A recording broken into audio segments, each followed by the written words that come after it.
Porquê só agora um livro que trata da África, quando a tua permanência lá data de há muitos anos atrás, para a altura da Guerra Mundial?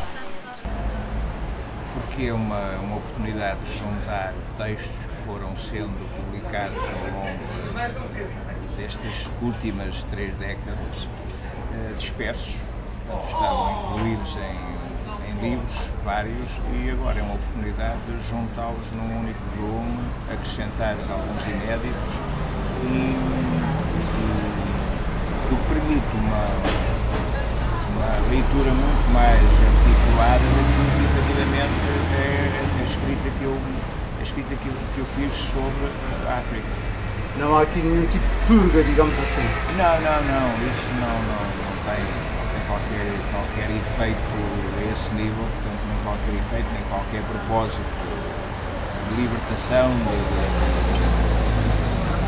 porque as coisas estavam já feitas, foram sendo feitas ao longo do tempo, conforme as circunstâncias. Há por vezes um texto que suscita um texto sobre a África, há uma situação, há um acontecimento qualquer que suscita sempre ou que suscitou esse regresso à escrita sobre a África, e portanto isso foi feito ao longo do tempo. Agora é apenas uma hipótese de reuni-los todos por ordem cronológica e ver efetivamente como é que ao longo deste tempo a perspectiva sobre a África se foi alterando, se foi transformando de algum modo. Também é um trabalho antropológico, embora indiretamente. Não sei, não entrei muito por essa perspectiva. Interessa-me sobretudo, dentro daquilo que é a poesia, que é a ficção e que é a literatura, retomar o tema e tratá-lo sob perspectivas diferentes, que também tem a ver com os pretextos que estão na base da escrita, se é um texto, se é um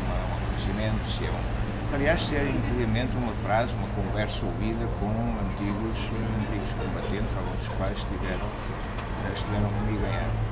Tu não vieste traumatizado? Não. Até que ponto essas memórias da África te tocam ainda? Ainda há qualquer coisa, algum restício das más memórias? Há memórias que não se apagam. Umas más, péssimas, outras agradáveis. Apesar de tudo, e por mais paradoxal que pareça, há memórias agradáveis, e eu penso que o livro de algum modo dá conta disso. Aquele lado é sobretudo o lado humano, o contato, as amizades, a solidariedade, as cumplicidades também, isso fica. E há uma epígrafe no início do livro, uma epígrafe de Agostinho Bessa Luís, que dá bem o tom desse outro lado, se quisermos, o verso de África para lá da frente. Há um verso e esse verso passa em parte por aí.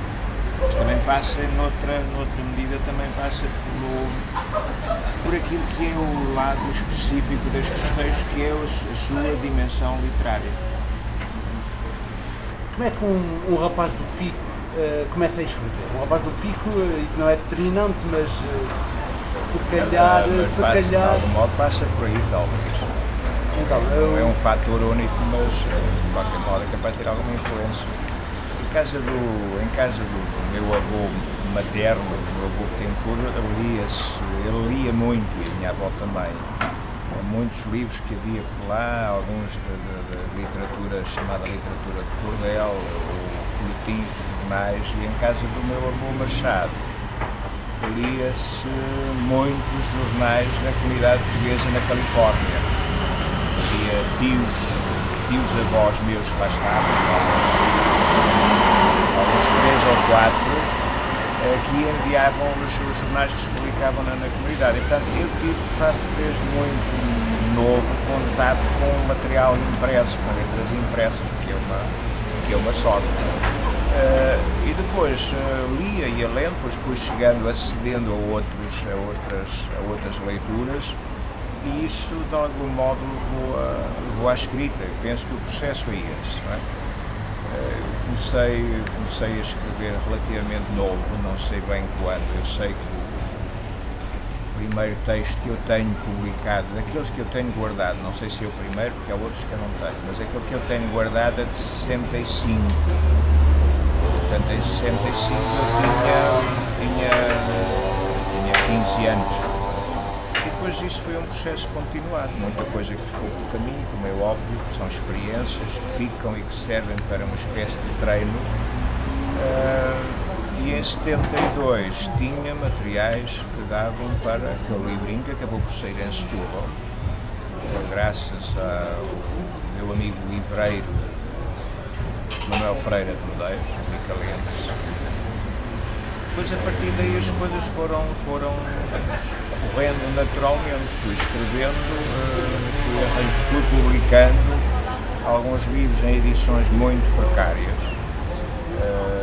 Em Lisboa, tenho dois livrinhos publicados em Lisboa, em condições mesmo muito pobres, não é? Mas era o processo que havia na altura de não se ficar parado e arranjar meios para se conseguir divulgar o que se escrevia. Sempre foi importante para ti publicar ou era mais importante apenas escrever? É importante escrever, obviamente, mas também escreve-se com a intenção, ou pelo menos com o desejo de que um dia aquilo que se escreve apareça em qualquer lado e que alguém leia. A gaveta está cheia, está vazia? Não, a gaveta normalmente anda vazia.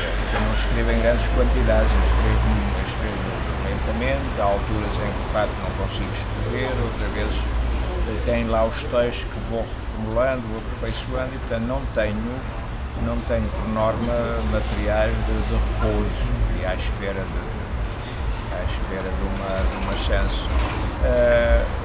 Embora isso também dependa muito de épocas, etc.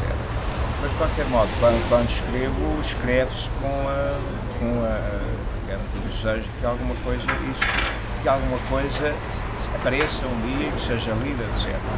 Mas houve uma altura, um período em que eu, de certo, me afastei um bocado mais da escrita criativa e andei muito mais na área do ensaísmo. Portanto, ficaram por aí, neste percurso todo, ficaram 3 livros, 3 volumes do Gosto das Palavras, tinha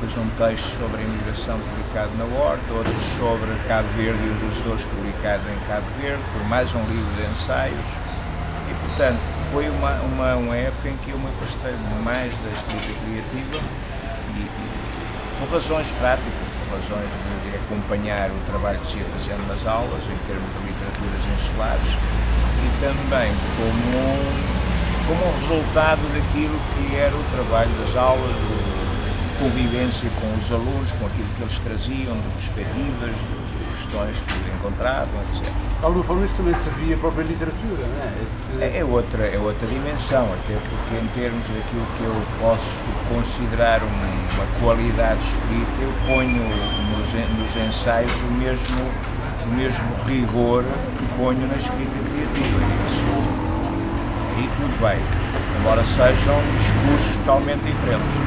Passaste pelo seminário, isso também foi determinante Foi determinante a nível de uma formação básica que nós recebemos e que era uma formação intensa, intensiva, não é? Em termos de leituras, em termos de filosofias, em termos sobretudo nessas áreas, não é? Nos dava uma perspectiva bastante vasta do mundo e, particularmente, nos ensinavam a pensar e a organizar o pensamento e para lá disso, eu efetivamente li muito naquele período 15, 20 anos, que é uma altura fundamental para se ler e para se ficar com, digamos, a bagagem das obras de referência. O que vem depois são as chegas, mas de qualquer modo há efetivamente essa dimensão e essa época. Depois há uma altura que eu li também de forma avassaladora, aí nos anos 70, 80, no tempo da universidade, da formação académica, li muito para lá daquilo que eram as obras de trabalho. Isso também, a universidade pode dar pistas, pode dar sugestões, mas há um trabalho pessoal que se faz depois. A partir daí vou lendo, vou selecionando questões de tempo também, de gosto, vou fazendo uma seleção daquilo que leio, muito mais restritiva, de vez em quando tenho necessidade de ir aos meus amigos da adolescência portanto, além disso, preciso também de vez em quando passar por aquilo que vai aparecendo de novo, temos ter uma informação mínima sobre o que é que está a acontecer em termos de literatura. Quem são os teus autores de referência? Não sei se tenho, isso depende muito de épocas. Há autores em que eu leio muito, houve uma altura em que eu li muito os italianos. Li, digamos, intensivamente o Italo Calvino. Mas li depois, li também numa outra fase o Tabucchi, António Tabucchi. Portanto, isso depende muito de áreas. Depois mais recentemente, comecei a orientar-me para a leitura do Philip Roth. E isso, portanto, há de facto assim uma espécie de onda do que acontece, porque se há um autor que nós gostamos, nós depois vamos atrás da outra obra e vamos continuando. Depois, autores de língua espanhola. Os sul-americanos tenho lido ultimamente com atenção Henrique Vila Matos, o que te corresponde, certo? Sim, quer dizer, vamos vendo daquelas amizades criadas no Funchal, num colóquio em que nos encontramos lá, e depois, a partir daí, foi uma relação que se manteve. Depois ele apareceu cá no Açores 2 anos. Portanto, é uma relação que se vai mantendo regularmente, não é? E que é um dos autores que eu neste momento tenho digamos, como autor de referência. Eu com o Vila Matas mantenho essa relação continuada e leio a obra dele com muita atenção. Aliás, isso nota-se em algumas das minhas ficções em que ele aparece de algum modo transfigurado e citado. Mas é um processo natural. Como é que vês